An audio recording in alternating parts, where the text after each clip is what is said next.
GeM TV நேயர்களுக்கு அன்பு வணக்கங்களை கூறிக்கொண்டு வழக்கம் போல் விநாயகப் பெருமானை வணங்கி இன்றைய 12 ராசிகளுக்கான பலன்களை காணலாம். இன்று 7/4/2025 பங்குனி மாதம் 24ஆம் தேதி குரோதி வருடம் அற்புதமான சோமவாரம் திங்கட்கிழமை நல்ல நாள். இன்றைய ஆதிக்க கிரகம் சந்திர பகவான். இன்று நாம் வழிபட வேண்டிய தெய்வம் சிவபெருமானை வணங்க வேண்டும். இன்று நல்ல சுப முகூர்த்த நாள். இன்றைய நாளிலே திருமண வாழ்க்கையிலே இணைகின்ற தம்பதிகளுக்கெல்லாம் நெஞ்சார்ந்த ஆசீர்வாதங்களை தெரிவித்துக் கொள்கின்றோம். எல்லோரும் எல்லா வளமும் நலமும் பெற்று வாழ்வாங்கு வாழ இறையருள் பரிபூர்ணமாக துணை நிற்கட்டும். இன்றைய சூரிய உதயம் காலை 6:03 சூரிய அஸ்தமனம் மாலை 6:21 இன்றைய நல்ல நேரம் காலை 6:30 முதல் காலை 7:30 வரை. அதேபோல் மாலை 4:30 முதல் மாலை 5:30 வரை. இன்றைய ராகு காலம் காலை 7:30 முதல் காலை 9 வரை. இன்றைய யமகண்டம் காலை 10:30 முதல் மதியம் 12 வரை. இன்றைய குளிகை நேரம் மதியம் 1:30 முதல் மதியம் 3 வரை. இன்றைய சுபகோரை சுக்கிரகோரை நேரம் காலை 11 முதல் 12 வரை. இன்றைய நட்சத்திரம் இன்று காலை 10:39 வரை பூசம். அதன் பின்பு ஆயில்ய நட்சத்திரம் வருகின்றது. இன்றைய திதி இன்று அதிகாலை 12:25 வரை வளர்பிறை நவமி. அதன் பின்பு தசமி திதி வருகின்றது. இன்றைய சந்திராட்டமம் இன்று காலை 10:39 வரை மூலம் நட்சத்திரத்துக்கு சந்திராட்டமம். அதன் பின்பு பூராடம் நட்சத்திரத்துக்கு சந்திராட்டமம். அடுத்து நாம் காண இருப்பது 12 ராசிகளுக்கான பலன்களை. மேஷ ராசி அன்பர்களே, இன்று சந்திரன் உங்கள் ராசிக்கு 4ஆம் இடத்திலே, உங்கள் ராசி அதிபதி செவ்வாய் ராசிக்கு 4ஆம் இடத்திலே. ஆகவே இன்றைய நாளிலே நீங்கள் நினைத்ததெல்லாம் நல்லபடியாக நடக்கக்கூடிய அற்புதமான நாள். உத்தியோகத்திலே பதவி உயர்வு, சம்பள உயர்வு, இடமாற்றம் போன்றவை கிடைக்கும். வீடு வண்டி வாகன மாற்றம் ஏற்படும். நண்பர்கள் உறவினர்களால் நல்ல ஆதாயம் உண்டாகும். தாய் வழி சொத்துக்கள் கைக்கு வர இருக்கின்ற அற்புதமான வேலை வந்துவிட்டது. உங்கள் முயற்சிகள் அனைத்தும் வெற்றியாகும். முன்னோர்களுடைய ஆசீர்வாதம் பரிபூர்ணமாக கிடைக்கின்ற நல்ல நாள்.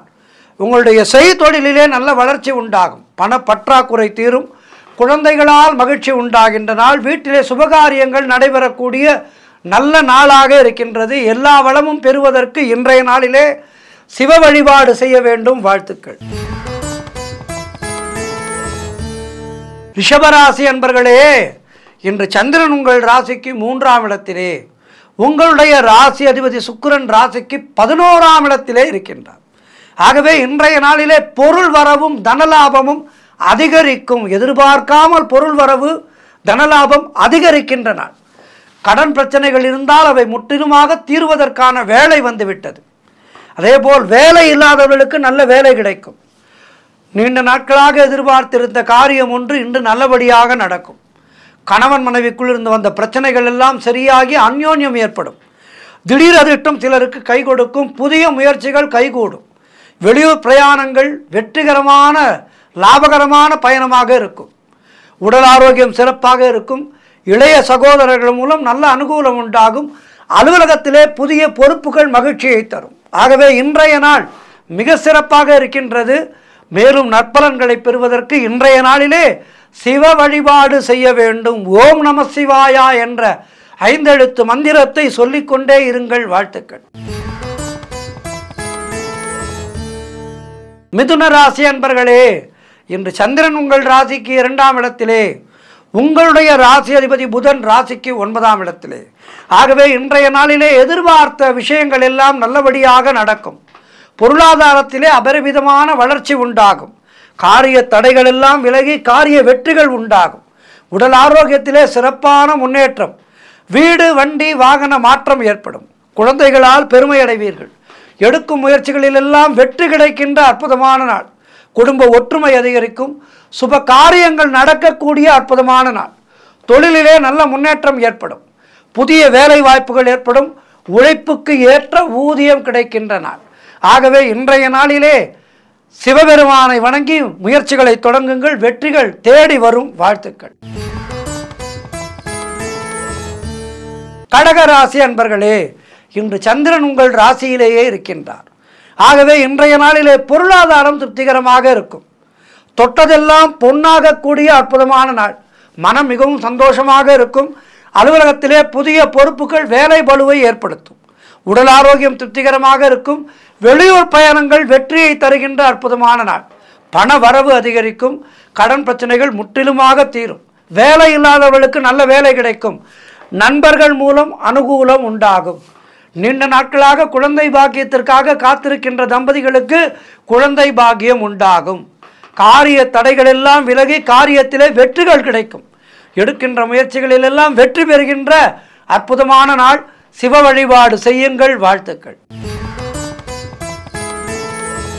சிம்ம ராசி அன்பர்களே, இன்று சந்திரன் உங்கள் ராசிக்கு 12ஆம் இடத்திலே, உங்களுடைய ராசி அதிபதி சூரியன் ராசிக்கு 8ஆம் இடத்திலே.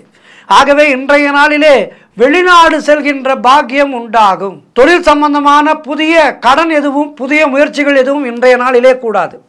அதேபோல் தேவையில்லாமல் மற்றவர்களுடைய விஷயங்களிலே தலையிடக்கூடாது. வீண் வாக்குவாதங்களை எல்லாம் தவிர்க்க வேண்டிய நாள். மன அமைதிக்கு ராமநாமத்தை ஜபிக்க வேண்டிய நாள். மேலதிகாரிகளால் நெருக்கடிகள் உண்டாகும். பொருளாதாரம் நெருக்கடியாக இருக்கின்றது. நண்பர்கள் மூலம் அனுகூலம் உண்டாகும். உத்தியோக உயர்வு, பணியிட மாற்றம் போன்றவை கிடைக்க வாய்ப்பிருக்கின்றது. சுப செலவுகள் சிலருக்கு உண்டாகலாம். அலுவலகத்திலே வேலை பளு அதிகமாக இருக்கும். ஆகவே இன்றைய நாளிலே மௌனத்தை கடைபிடித்து கோபத்தை தவிர்த்து செயல்பட வேண்டிய நாள். சிவபெருமானை வணங்குங்கள். எல்லாம் நல்லபடியாக நடக்கும். வாழ்த்துக்கள். கன்னி ராசி அன்பர்களே, இன்று சந்திரன் உங்கள் ராசிக்கு 11ஆம் இடத்திலே, உங்களுடைய ராசி அதிபதி புதன் ராசிக்கு 6ஆம் இடத்திலே. ஆகவே இன்றைய நாளிலே பொருளாதாரம் மிகவும் திருப்திகரமாக இருக்கும். அதேபோல் வீடு, வண்டி, வாகன யோகம் உண்டாகும். திருமணம் போன்ற சுபகாரிய பேச்சுவார்த்தைகள் இனிதே முடிகின்ற நாள். இன்றைய நாளிலே உங்களுடைய இல்லத்திலே யாருக்கேனும் திருமண ஏற்பாடுகளை செய்ய வேண்டும் என்றால் இன்றைய நாளிலே அதற்கான முயற்சிகளை தொடங்குங்கள். கெட்டி மேளம் விரைவிலே கொட்டும். அதேபோல் உறவினர்களோடு இருந்து வந்த மன வருத்தங்கள் எல்லாம் தீருகின்ற நாள். தொழில் மற்றும் வியாபாரத்திலே நல்ல முன்னேற்றம் ஏற்படும். அலுவலகத்திலே இருந்து வந்த நெருக்கடிகள் எல்லாம் குறைகின்ற நாள். வேலை இல்லாதவர்களுக்கு நல்ல வேலை கிடைக்கும். பிள்ளைகளால் பெருமை ஏற்படுகின்ற நாள். வாழ்க்கை துணையால் நல்ல மகிழ்ச்சி உண்டாகும். பழைய பாக்கிகள் வசூலாகின்ற நாள். காரிய வெற்றிகள் உண்டாகும். மனம் மிகவும் சந்தோஷமாக இருக்கும். வீடு, வண்டி, வாகன மாற்றம் உண்டாகின்ற நாள். கூட்டுத் தொழிலிலே நல்ல லாபம் ஏற்படும். மொத்தத்தில் கன்னிராசியினருக்கு இன்றைய நாள் மிகவும் அற்புதமாக இருக்கின்றது. மேலும் நற்பலன்களை பெறுவதற்கு இன்றைய நாளிலே சிவ வழிபாடு செய்யுங்கள். வாழ்த்துக்கள். துலாம் ராசி அன்பர்களே, இன்று சந்திரன் உங்கள் ராசிக்கு 10ஆம் இடத்திலே, உங்கள் ராசி அதிபதி சுக்கிரன் ராசிக்கு 6ஆம் இடத்திலே. ஆகவே இன்றைய நாளிலே தொழிலிலே நல்ல முன்னேற்றம் உண்டாகும். தாய் வழி சொந்தங்களின் உதவிகள் எல்லாம் கிடைக்கும். கணவன் மனைவிடையே நல்ல ஒற்றுமை ஏற்படும். மனக்குழப்பங்கள் தீர்ந்து மனதிலே தெளிவு உண்டாகின்ற நாள். புதிய முயற்சிகள் கைகூடும். கடன் தொல்லைகள் முற்றிலுமாக விலகும். திருமணம் போன்ற சுபகாரிய பேச்சுவார்த்தைகள் இனிதே முடியும். உடல் ஆரோக்கியம் சிறப்பாக இருக்கும். வீடு கட்டுவதற்கான முயற்சிகளிலே பெரும் வெற்றி கிடைக்கும். பொருளாதாரம் திருப்திகரமாக இருக்கின்றது. உத்தியோக உயர்வு, பணியிட மாற்றம் போன்றவை கிடைக்கும்.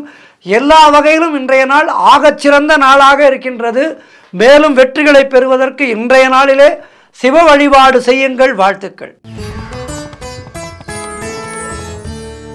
விருச்சிக ராசி அன்பர்களே, இன்று சந்திரன் உங்கள் ராசிக்கு 9ஆம் இடத்திலே இருக்கின்றார். உங்களுடைய ராசி அதிபதி செவ்வாய் ராசிக்கு 9ஆம் இடத்திலே. ஆகவே இன்றைய நாளிலே காரிய தடைகள் எல்லாம் விலகி காரிய வெற்றிகள் உண்டாகும். குழந்தை பாக்கியத்திற்காக காத்திருக்கின்ற தம்பதிகளுக்கு சத்சந்தான பிராப்தி உண்டாகும். அதேபோல் நீங்கள் நினைத்தது அனைத்தும் நல்லபடியாக நடக்கக்கூடிய நல்ல நாளாக இருக்கின்றது. வீடு, வண்டி, வாகன மாற்றம் உண்டாகும். குலதெய்வ வழிபாடு இன்றைய நாளிலே செய்தால் மிகப்பெரிய வெற்றிகள் தேடி வரும். புதிய தொழில் தொடங்கும் முயற்சிகள் வெற்றியை தரும். அலுவலகத்திலே பதவி உயர்வு, சம்பள உயர்வு போன்றவை சந்தோஷத்தை தருகின்ற நாள். திருமணம் போன்ற சுபகாரிய பேச்சுவார்த்தைகள் கைகூடி வருகின்ற நாள். நண்பர்கள், உறவினர்கள் மூலம் நல்ல ஆதாயம் உண்டாகின்ற நாள். எதிர்பார்த்த விஷயங்கள் எல்லாம் நல்லபடியாக நடக்கக்கூடிய நல்ல நாள். ஆகவே இன்றைய நாளிலே மேலும் வெற்றிகளை பெறுவதற்கு சிவ வழிபாடு செய்யுங்கள். மேலும் வெற்றிகள் தேடி வரும். வாழ்த்துக்கள். தனுசு ராசி அன்பர்களே, இன்று சந்திரன் உங்கள் ராசிக்கு 8ஆம் இடத்திலே, உங்கள் ராசி அதிபதி குரு ராசிக்கு 6ஆம் இடத்திலே. இன்று நாள் முழுவதும் உங்களுக்கு சந்திராஷ்டமம். மௌனத்தை கடைபிடியுங்கள். தேவையில்லாத பயத்தை தவிர்த்து கொள்ளுங்கள். மனமானது நிதானம் இல்லாமல் இருக்கும். மனதை நிதானப்படுத்துவதற்கு குலதெய்வ வழிபாடு செய்யுங்கள். ராம நாமம் சொல்லுங்கள். அதேபோல் கூட்டுத் தொழிலை செய்பவர்கள் கூட்டாளிகளோடு கவனமாக இருங்கள். புதிதாக முதலீடுகளை தவிர்த்து கொள்ளுங்கள். யார் சொன்னாலும் செய்யாதீர்கள். இதில் போட்டால் அவ்வளோ வரும், அதில் போட்டால் அவ்வளோ வரும் என்று பலர் சொல்லுவார்கள். ஆனால் அது போன்ற ரிஸ்க் எடுக்காதீர்கள். இன்றைய நாளிலே புதிய முயற்சிகள் வேண்டாம், புதிய முதலீடுகள் வேண்டாம். அதேபோல் கடன் கொடுக்காதீர்கள், நீங்களும் கடன் வாங்காதீர்கள். உடல் ஆரோக்கியத்திலே மிகுந்த கவனம் தேவை. நான் முன்பே சொன்னது போல் குலதெய்வ வழிபாடு மன அமைதியை தரும், மன தெளிவை தரும். ஒரு 2 நாட்களுக்கு புதிய முயற்சிகள், புதிய முதலீடுகளை எல்லாம் தவிர்த்து கொண்டு இருப்பதை வைத்து நிறைவாக இருங்கள். கோபத்தை முற்றிலுமாக தவிர்க்க வேண்டிய நாள். கணவன் மனைவிக்குள் பேச்சுவார்த்தை பேச்சாக இருக்க வேண்டும். பேச்சுவார்த்தை என்பது பேச்சுவார்த்தையாக இருக்க வேண்டும். அதிகமாக ஒரு வார்த்தை பேசினாலும் அதிலே சண்டை சச்சரவுகள் ஏற்படும். ஆகவே கவனமாக இருங்கள், விட்டு கொடுத்து செல்லுங்கள். கோர்ட்டு கேஸ் போன்ற பிரச்சனைகளிலே இன்றைய நாளிலே ஈடுபடக்கூடாது. வேலை பளு அதிகமாக இருக்கும். ஆக இன்றைய நாள் சந்திராஷ்டம நாள் என்பதால் மௌனத்தை கடைபிடியுங்கள். ராம நாமம் சொல்லுங்கள். சிவன் கோவிலுக்கு சென்று கோளறு பதிகம் படியுங்கள். வில்வ மாலை வாங்கி கொடுங்கள் சிவபெருமானுக்கு. வில்வ இதழ் வாங்கி கொடுங்கள் சிவபெருமானுக்கு. சிவாலயத்திலே அமர்ந்து சிவபுராணம் படியுங்கள், கோளறு பதிகம் படியுங்கள். வாழ்த்துக்கள். மகர ராசி அன்பர்களே, இன்று சந்திரன் உங்கள் ராசிக்கு 7ஆம் இடத்திலே, உங்கள் ராசி அதிபதி சனி ராசிக்கு 2ஆம் இடத்திலே. ஆகவே இன்றைய நாளிலே அலுவலகத்திலே நெருக்கடிகள் சற்று குறையும். கூட்டுத் தொழிலிலே லாபங்கள் உண்டாகும். பொருளாதாரம் திருப்திகரமாக இருக்கின்றது. பிள்ளைகளால் பெருமை ஏற்படும். திருமணத்திற்காக காத்திருக்கின்ற வரன்களுக்கு திருமணம் நிச்சயமாகும்.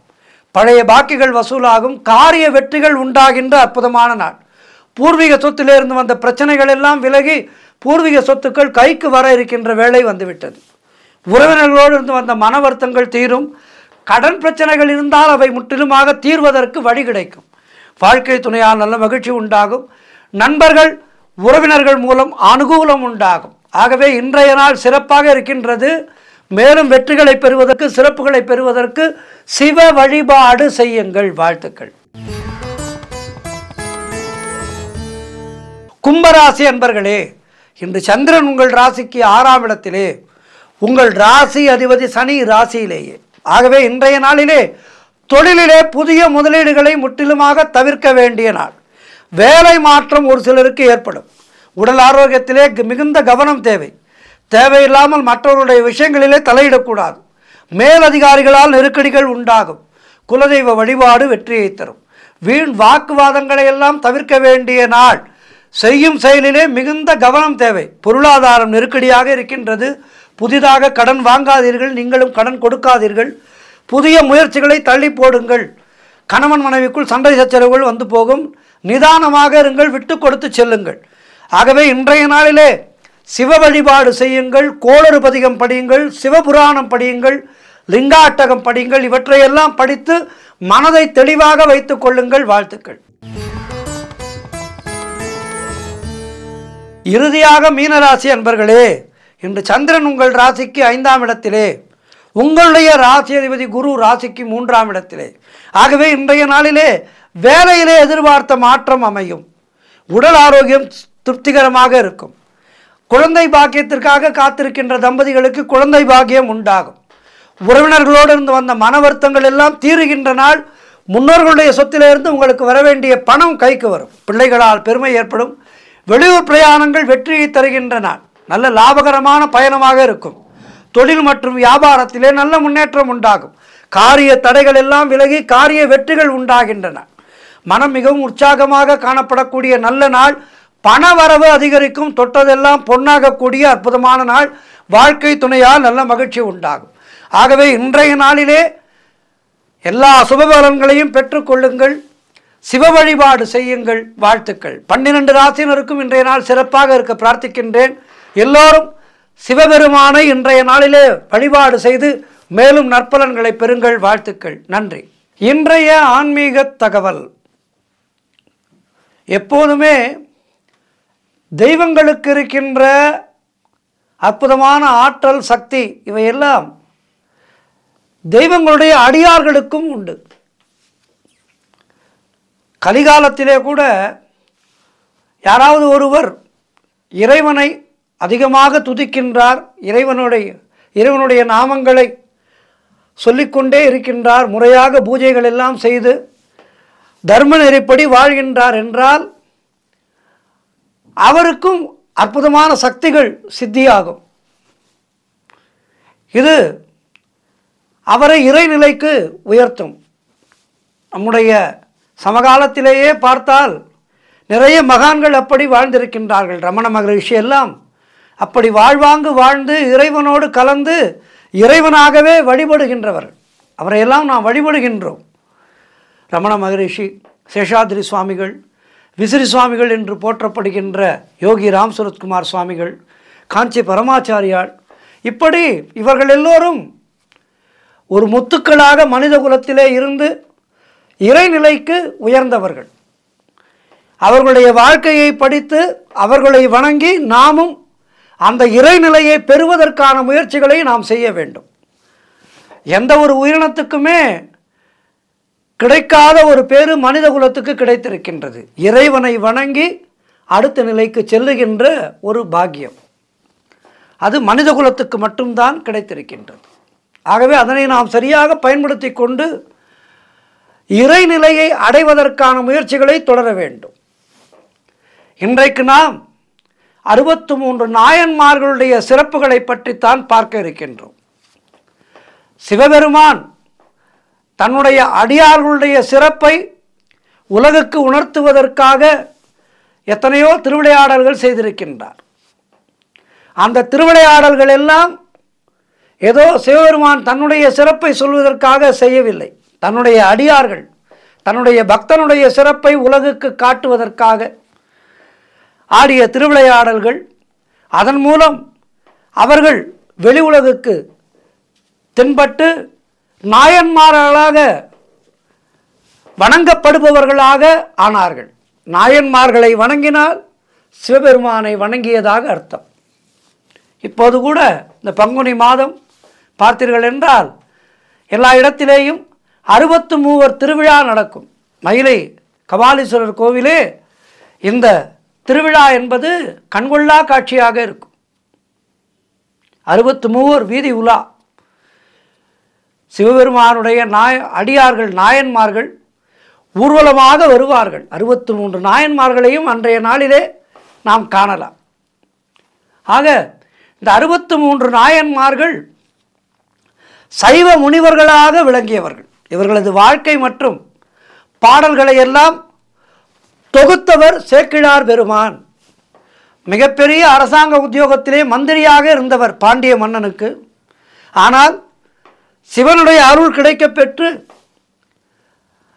63 நாயன்மார்களுடைய வாழ்க்கையையும் தொகுத்து 12 திருமுறைகளாக தொகுத்து, இதிலே 3 திருமுறைகள் திருஞான சம்பந்தராலும், 4, 5, 6வது திருமுறைகள் திருநாவுக்கரச பெருமானாலும், 7வது திருமுறை என்பது சுந்தரரால் பாடப்பட்டது. இந்த நாயன்மார்கள் யார் என்று பார்த்தால் இவர்கள் நான் முன்பே சொன்னபடி சிவ வழிபாட்டிலே ஆழ்ந்து போய் சிவனுடைய அருளை, சிவனுடைய கடாட்சத்தை பெற்று நாயன்மார்களாக உயர்ந்தவர்கள். இந்த நாயன்மார்களை எடுத்துக்கொண்டால் 4வரை தாண்டி எத்தனையோ பேர் இருக்கின்றார்கள். 4வர் சிவபெருமானை பாடி நாயன்மார்களாக உயர்ந்தவர்கள். சிவபெருமான் மேல் கொண்ட அற்புதமான பக்தியின் காரணமாக திருஞான சம்பந்த பெருமானுக்கு பார்வதி தாயாரே வந்து பால் கொடுத்து, ஞானப்பால் கொடுத்து பாட வைத்தார். அதேபோல் காரைக்கால் அம்மையார் மிகவும் மூத்தவர். தண்டியடிகள் நாயனார் என்று ஒருவர் இருந்தார். இவர் பார்வையற்றவர், ஆனால் மிகப்பெரிய சிவபக்தர். ஒரு முறை சிவனுக்கு தீபம் ஏற்ற போதுமான நெய் இல்லாத போது தன்னுடைய தலைமுடியை தானே பற்ற வைத்து கொண்டதாக கூறப்படுகின்றது. அப்படிப்பட்ட ஒரு அசுரத்தனமான பக்தியை கொண்டவர் இந்த நாயன்மார். இப்படி இந்த 63 நாயன்மார்களிலே எத்தனையோ பேர், இந்த 63 நாயன்மார்களும் அசையாத பக்தியை கொண்டவர்கள். இதிலே 3 பெண்கள். இவர்கள் வாழ்ந்த காலம் என்பது கிபி 3 மற்றும் 4ஆம் நூற்றாண்டிலே வாழ்ந்த காரைக்கால் அம்மையார் என்பவர் காலத்தால் மிகவும் மூத்தவர். இந்த 63 நாயன்மார்களுடைய பெயர் மற்றும் கதைகளை எல்லாம் 63 மறைஞானிகள் மற்றும் முனிவர்கள் என கொண்டாடப்படுகின்றார்கள். இந்த நாயன்மார்கள் துறவு நிலையிலே இருந்தும் இறைவனை வழிபட்டார்கள். அதிலே பலர் வாழ்க்கையிலே இல்வாழ்க்கையிலே வாழ்ந்து கொண்டே இறைவனை அடைந்தவர்கள். ஆகவே இந்த பக்திக்கு துறவு மட்டும் தேவையில்லை. வாழ்க்கையிலே இல்வாழ்க்கையிலே இருந்து கொண்டே இறை பரம்பொருளை அடையலாம். துறவு என்பது அதற்கு அடுத்த கட்டமானது என்பதை நமக்கெல்லாம் உணர்த்தியவர்கள். முற்றிலும் துறந்தால்தான் நமக்கு இறையருள் கிடைப்பும் என்பதை இல்லை என்று நமக்கெல்லாம் உணர்த்தியவர்கள் இந்த நாயன்மார்கள். சிறுகுறிப்பு தொண்டர் என்று ஒருவர் இருந்தார். அதேபோல் எத்தனையோ நாயன்மார்கள். இவர்களுடைய வாழ்க்கை வரலாறுகளை எல்லாம் படிக்கும்போது நமக்கு பல விஷயங்கள் புலனாகும். ஒன்று, சிவபெருமான் என்பவர் எத்துணை கருணை உடையவர் என்பது நமக்கு புலனாகும். தன்னுடைய பக்தர்களுடைய மேன்மையை உலகுக்கு காட்டுவதற்காக விறகு வெட்டியாக வந்தார். எத்துணை பெரிய ஒரு கருணை கடல் சிவபெருமான். விறகு வெட்டியாக வந்து பாண்டிய மன்னனிடம் அடி வாங்கி, எந்த தெய்வம் இப்படி செய்யும்? சிவபெருமான் தன்னுடைய பக்தனுக்காக இவற்றை செய்தார். ஆகவே இந்த நாயன்மார்களுடைய சரித்திரங்களை எல்லாம் படித்தால் நம்முடைய பக்தி என்பது மேலோங்கும். அனுதினமும் நாயன்மார்களுடைய சரித்திரங்களை படிக்க வேண்டும். 63 நாயன்மார்கள் இருக்கின்றார்கள். அந்த 63 நாயன்மார்களுக்கும் ஒவ்வொரு கதைகள் இருக்கின்றது. இலங்கையிலே இருந்து ஒரு நாயன்மார் வந்திருக்கின்றார். சுந்தரமூர்த்தியார் திருத்தொண்ட தொகையிலே 60 சிவனடியார்கள் பற்றிய பெயரையும் குறிப்பிட்டு அவர்களையெல்லாம் வணங்குகின்றேன் என்று பாடியிருக்கின்றார். ஆக இந்த 63 நாயன்மார்கள் அதிபத்தர் தொடங்கி அதிபத்தர பூதியடிகள், அமர்நீதி நாயனார், அறிவட்டராயர், ஆனாய நாயனார் என இந்த பட்டியல் என்பது நீளும். இவர்கள் செய்த சிவத்தொண்டுகள் ஏராளம் ஏராளம். இதிலே திருநாவுக்கரசு சுவாமிகள் சைவமும் தமிழும் தழைக்க தேவாரம் பாடியவர். புறச்சமய இருளை நீக்கிய வேளாளர். திருக்கோவில் உழவாரப் பணி செய்து தொண்டு புரிந்தவர். 3 மற்றும் 4, 5, 3, 4, 6ஆம் திருமுறைகளை அருளியவர் குலச்சிறை நாயனார். இப்படி இந்த 63 நாயன்மார்களும் சைவ சமயத்துக்கு, இந்த உலகத்துக்கு பெரும் தொண்டு ஆற்றியிருக்கின்றார்கள். இந்த நாயன்மார்களை எல்லாம் வணங்கி அவர்களுடைய வழியிலே இறைவனை பற்றி கொண்டு நாமும் இறைநிலை அடைவதற்கான முயற்சிகளை தொடர்வோம். ஓம் நம சிவாயா. நாயன்மார்கள் திருவடிகளே சரணம். நன்றி, வணக்கம்.